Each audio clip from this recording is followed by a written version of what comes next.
अस्सलाम वालेकुम।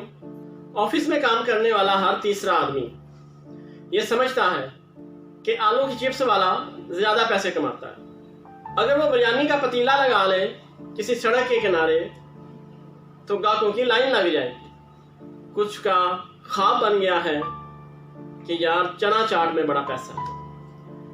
ये सारे आइडियाज उसको कौन दे रहा है? क्योंकि वो मोटिवेशनल स्पीकर्स बड़े सुनता है। बॉस ने दो बातें कर दी, उसके अंदर का एलन मस्क जाग जाता है। उसको लगता है कि उसके अंदर एक ज्वालामुखी था जो जॉब की शेड्यूल वर्क के अंदर रह के ग्लेशियर बन गया। ऐसा क्यों है? आप बिजनेस कर सकते हैं, करें बिजनेस। आपके पास 3 बातें होनी चाहिए। आपको फिनेंशियल इशू ना हो। अब थोड़े से पैसों से बिजनेस नहीं होता। आपको सोशल इश्यूज डील करने आते हैं। आपको अपने कंपटीशंस के साथ मुकाबला करना आता हो। कभी जाके देखें आलू के चिप्स वाले के हालात कैसे हैं, बिरयानी वालों का रहन सहन कैसा है। अब आप मुझे यहाँ पे कोई ब्रांड बिरयानी का नाम दे के मिसाल मत दीजिएगा। मैं बात जनरल कर रहा हूँ, मिडिल तबके की।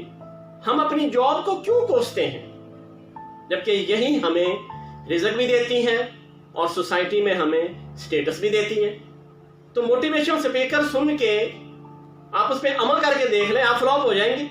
क्योंकि ऑफिस में आप टीम वर्क की वजह से बचे होंगे। जहां पे आप इंडिविजुअली प्ले करेंगे अपना रोल, तो यहाँ पे तो कोई टीम वर्क नहीं है। तो बेहतर है कि जो जॉब अल्लाह ने आपको दे दी उस पे ही अपनी मेहनत को लगा के रखें और लगाते रहें, और उसी के अंदर इन सर्विस कोटा में या जैसे भी अल्लाह आपको रास्ता दिखाता है अप्लाई करते रहें।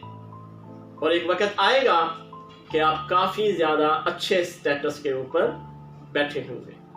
तो कोशिश कीजिए अपने आप को पहचाने।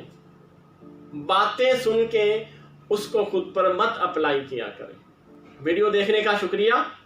इजाजत चाहूंगा इस दुआ के साथ, अल्लाह ताला आपको खुश रखे। अल्लाह हाफिज।